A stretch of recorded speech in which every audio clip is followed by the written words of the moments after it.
If you can't get beyond your body, and your attention is on your body, then you're matter trying to change matter. If you're thinking about your cell phone and your partner or your kids, or none of these are bad, but if you can't get beyond them, they own you.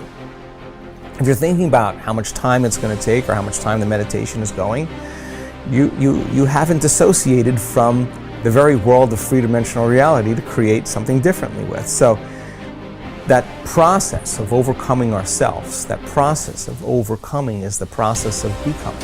As an example, people stand on the stage, and they tell their testimonials, their stories at our events, whether it's stage 4 cancer, blindness, deafness, MS, lupus. We've seen just about everything. Parkinson's. So many people say, I really believe that this information, or that you could actually create a better life for yourself, or you could heal yourself. I always believed that it was true, and I saw the testimonials of other people. I've read the information. I saw the scientific research. I just never believed it could happen to me, or that I could do it. Now, this is a big moment. This is the moment you come out of the bleachers and you get on a playing field, because in order for that person to prove that their mind can affect their body, they would have to show up every day and do the work. If they don't show up, then they don't believe it's possible. They do show up every day. They do believe it's possible. And keep showing up every day after a period of time, you start feeling worthy to receive it. And the universe only gives us what we think we're worthy of receiving. So it's the overcoming process that is the becoming process. People who are sick in this work, I can guarantee you with stage 4 cancer that has metastasized to every organ, every tissue, every bone in their body, and they've gotten the diagnosis and the prognosis, I'm sure there were days where they felt fear. And they had to make one of two choices, to either do the work or surrender to fear. And they showed up that day, and they overcame their fear a little bit more and surrendered to love. That's a victory. There were days where I'm certain they didn't feel good. They didn't feel physically good, and I know that it was probably hard for them to think greater than how they felt. They couldn't do that if they were still their body. They would have to get beyond their body in order to change, and they showed up that day and they overcame their body a little bit more. And I'm sure there were days where they had self-doubt. In fact, many of them, their disease got worse before it got better, and they could have easily listened to their family and to the voice in their head that said it's not working. But they showed up anyway, and they did the work, and they overcame their doubt that day. And I know there were days where they thought they didn't have enough time because they had children and work and all kinds of obligations, but they made time. And it was the overcoming that actually created the becoming. And so they weren't visualizing anything. They weren't affirming anything. They were changing. Now, many of them would have a great meditation, get up feeling wonderful, feeling like connected to the emotions of their future, and their sleeping patterns got better, they've had more energy, their pain diminished, but their blood values and their scans were still the same. They didn't say, oh, well, I kind of got a little bit better, but this doesn't work. That would be the old self, returning back to the old personality. They were more concerned about what they still had to change about themselves in order for their health to change. So they realized that many of them, 1 hour of meditation and feeling wonderful, and then spending 15 hours of your remaining day reacting and responding to everyone and everything in your life and believing those thoughts that are just hardwired programs in the brain and acting and behaving like the old self. Genes aren't going to change that way, so all of a sudden now it became practical. I got to get so good at doing this with my eyes closed, but I got to do it with my eyes open. Now, this is the big game, because you got to be able to self-regulate. And so what became very practical to them is, now I'm going to rehearse how I'm going to be on the Zoom call. Now I'm going to rehearse how I'm going to be with my children, how I'm going to be with my ex. I'm going to monitor my responses. There's got to be a better way to be. Now the game becomes very real, right? And then they review at the end of the day, when did I fall from grace? When did I lose it? When did I go unconscious? Tomorrow's another lifetime. Tomorrow's when I didn't fail, I just went unconscious. Okay, tomorrow I'm gonna just work on that one thing. So now they're really working on the process of transformation. It's no longer about their health condition. They're not focused on their health condition. They're focused on change, right? And nothing changes in our life until we change. So when you hear those stories and the person has to really overcome their belief that this could work for everybody else, they just never believed it could work for me. When they get really super aware that the game is about change, and they got to get really good at doing it with their eyes open, and they have to monitor their responses to everyone and everything in their life, because if they don't, the response is actually weakening the organism. They got to catch their thoughts, because that thought that they let slip by could actually knock their brain and body out of homeostasis and turn on the stress response. So now the game changes now, and it takes an enormous amount of energy, and it takes an enormous amount of awareness. And it's not easy, and if it was easy, everybody would be doing it. But you ask that person who stands on the stage, that's the 4-minute mile, about their disease. They'll tell you two things. My disease was my greatest teacher. They'll tell you that. And you'll ask them, where's the disease now? Where is it? They'll say, it's in the old person. I'm somebody else. They didn't visualize anything. They didn't affirm anything. They just kept practicing overcoming. And it's the overcoming process that actually affects the becoming process. What determines the difference in human actions? Throughout my life, I have passionately sought the answer to these questions. One thing is clear to me. Human beings are not random creatures. Everything we do for a reason.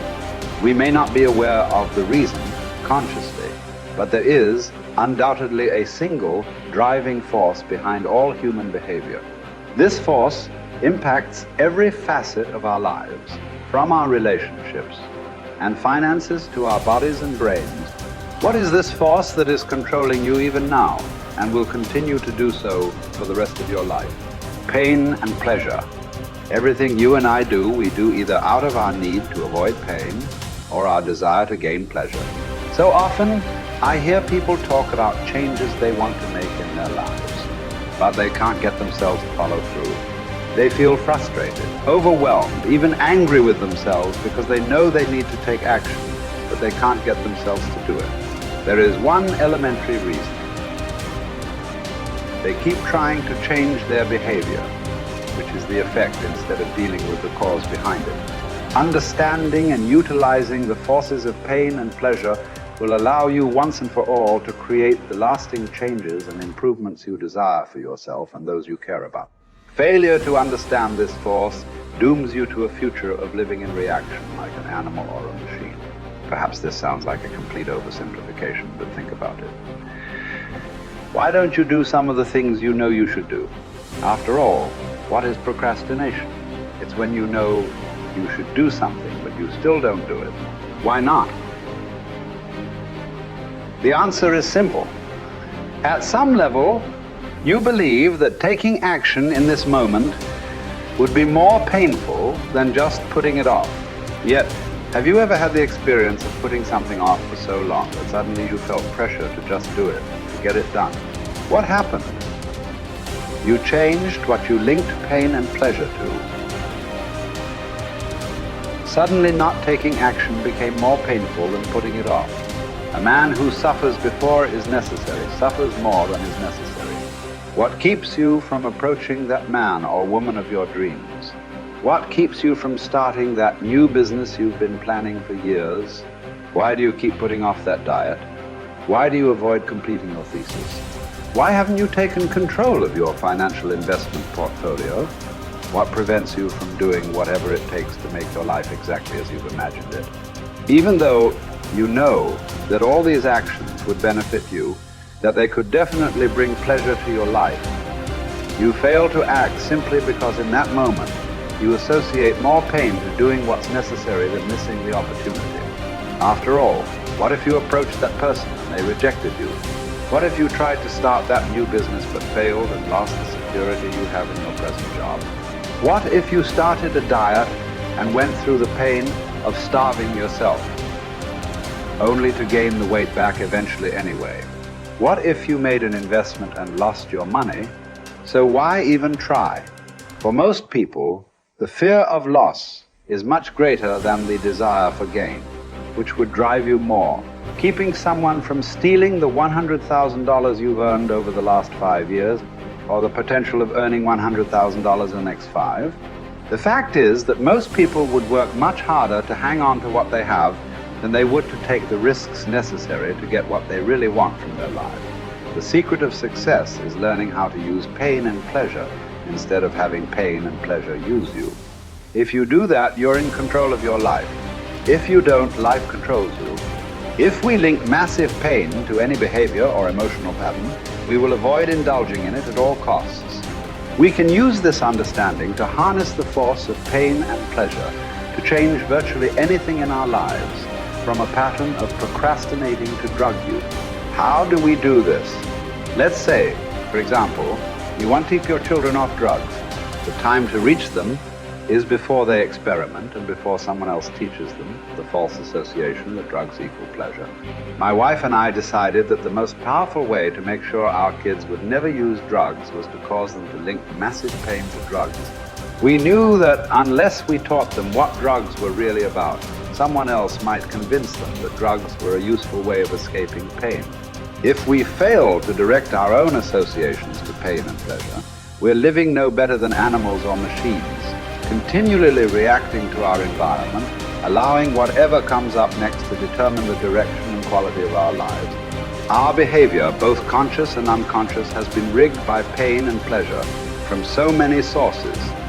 Childhood peers, moms and dads, teachers, coaches, movie and television heroes, and the list goes on. You may or may not know precisely when programming and conditioning occurred. It might have been something someone said, an incident at school, an award-winning sports event, an embarrassing moment, straight as on your report card, or maybe failing grades. All of these contributed to who you are today. I cannot emphasize strongly enough that what you link pain and pleasure to will shape your destiny. As you review your own life, can you recall experiences that formed your neuro-associations and thus set in motion the chain of causes and effects that brought you to where you are today? What meaning do you attach to things?